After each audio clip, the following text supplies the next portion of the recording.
नीतीश कुमार की समृद्धि यात्रा शुक्रवार को गया पहुंची, जहां उन्होंने एक बड़ी जनसभा को संबोधित करते हुए अपनी सरकार की उपलब्धियों को गिनाया और विपक्ष पर जमकर निशाना भी साधा। इस दौरान मुख्यमंत्री ने 724 विकास योजनाओं का उद्घाटन और शिलान्यास भी किया है। सभा के बाद वो औरंगाबाद के लिए रवाना भी हो गए। गयाजी में मुख्यमंत्री ने जिन 724 योजनाओं की शुरुआत की है उसमें पंचायती राज, लघु जल संसाधन, कृषि भूमि सुधार और जिला परिषद से जुड़ी परियोजनाएं शामिल है। इन योजनाओं को ग्रामीण विकास और बुनियादी ढांचों को मजबूत करने की दिशा में अहम बताया जा रहा है। भाषण में नीतीश कुमार ने वर्ष 2005 में पहले की सरकारों पर निशाना साधते हुए कहा कि उस समय बिहार की स्थिति बेहद खराब थी। उन्होंने कहा कि कानून व्यवस्था इतनी कमजोर थी कि लोग शाम के समय घर से बाहर निकलने से डरते थे। शिक्षा, स्वास्थ्य और सड़क जैसी बुनियादी सुविधाओं के हालात भी दयनीय थी।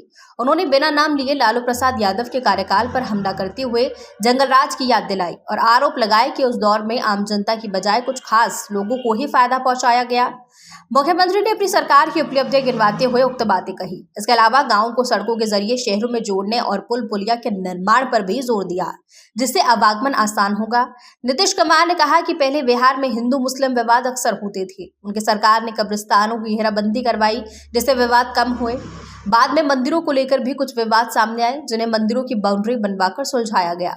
उन्होंने दावा किया है कि आज राज्य में शांति का माहौल है। मुख्यमंत्री ने कहा कि पहले बिहार में बिजली की स्थिति बेहद खराब थी, लेकिन अब हर गांव तक बिजली पहुंच चुकी है। उन्होंने मुफ्त बिजली देने और घरों की छतों पर सोलर पैनल लगाने की योजना का भी जिक्र किया। उनके अनुसार इस योजना में आम लोगों को कोई खर्च नहीं करना पड़ेगा और सरकार ही बनाकर काम किया गया, जिससे कृषि के क्षेत्र में बहुत अच्छी प्रगति हुई है।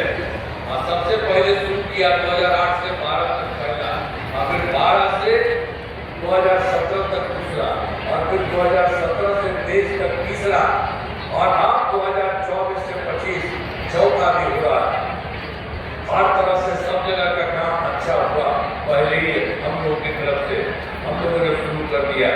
2008 के बाद से जो भी काम किया है वो अनाज, फल, सब्जी, दूध, अंडा, मांस एवं मछली उत्पादन काफी बढ़ गया है। मछली का उत्पादन 2.5 गुना से अधिक हो गया है, जिससे मछली के उत्पादन में बिहार आत्मनिर्भर हो गया है। साथ ही किसानों की आय बढ़ी है। और उसके बाद जो चौथा कृषि रोड है 2024 से 29 तक के लिए काम शुरू कर दिया गया है। योजनाओं पर तेजी से काम सब जगह से जो पहले से हम लोगों ने 2008 में किया तो उसकी संख्या और ज्यादा हो रही है। सब कुछ हुआ है। कुमार जी के द्वारा समृद्धि यात्रा के क्रम में गया जी की पावन धरती पर आगमन हुआ है और आज इनकुप्पा के मायापुर में करीब 533 योजनाओं का उद्घाटन किया गया और 140 योजनाओं को शिलान्यास किया गया है। देखकर अब कुल जो राशि की हो रही जाकर के है, कुल मिलाकर 693 योजनाएं जाकर के है और लगभग 7 करोड़ 740 करोड़ की लागत से विभिन्न योजनाओं का उद्घाटन शिलान्यास किया गया है।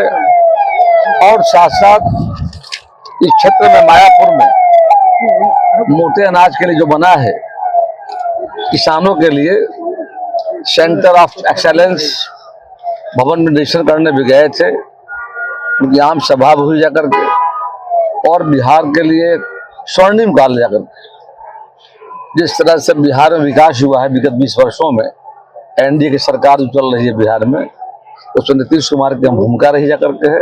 और साथ ही साथ देश के माननीय प्रधानमंत्री नरेंद्र भाई मोदी जी का योगदान बिहार में जो हुआ है जाकर, उससे विकास की रफ्तार बढ़ी जाकर के है। और जो प्रधानमंत्री का विजन है, नीतीश कुमार का विजन जो है विकसित भारत, आत्मनिर्भर बिहार, विकसित बिहार के दिशा में बिहार आगे बढ़ रहा जाकर के है। और आज गया जी में भारत सरकार के द्वारा जो कॉरिडोर घोषित किया गया है, एक गया जी बोध गया मां मंगला गौरी कॉरिडोर, जहाँ की तीर्थ स्थल है, पर्यटन स्थल है, उसका भी चौमुखी विकास होगा। और दूसरी तरफ मेक इन इंडिया के तहत गया जिले के डोभी में 1700 एकड़ में जो इंडस्ट्री का जाल बिछेगा। अभी 5 वर्षों में बिहार की एनडीए सरकार ने 50 लाख लोगों को नौकरी रोजगार देने का काम किया है और आने वाले समय में 1 करोड़ का लक्ष्य रखा गया है नौकरी रोजगार देने का। उससे युवाओं में काफी उत्साह है, खुशी का माहौल जाकर के है और आज की समृद्धि यात्रा काफी सफल रही। बड़ी संख्या में समाज के सभी वर्गों के साथ साथ किसान भी आए थे जाकर के और माननीय मुख्यमंत्री जी के साथ साथ मुख्यमंत्री सम्राट चौधरी जी, जिले के प्रभारी मंत्री और भारत के केंद्रीय मंत्री कुल मिलाकर के अपने जीतन राम मांझी जाकर के। तो आज के इस कार्यक्रम के माध्यम से गया जिले के विकास को जो रफ्तार देने का काम किया, इसके लिए मैं गया जिले की ओर से बधाई देता हूँ, मुख्यमंत्री को शुभकामना देता हूँ। उनका जो पहल प्रयास रहा है वह दिख रहा है और बिहार विकसित बिहार को आगे बढ़ रहा है। सर एक अलग से अगला सीएम के लिए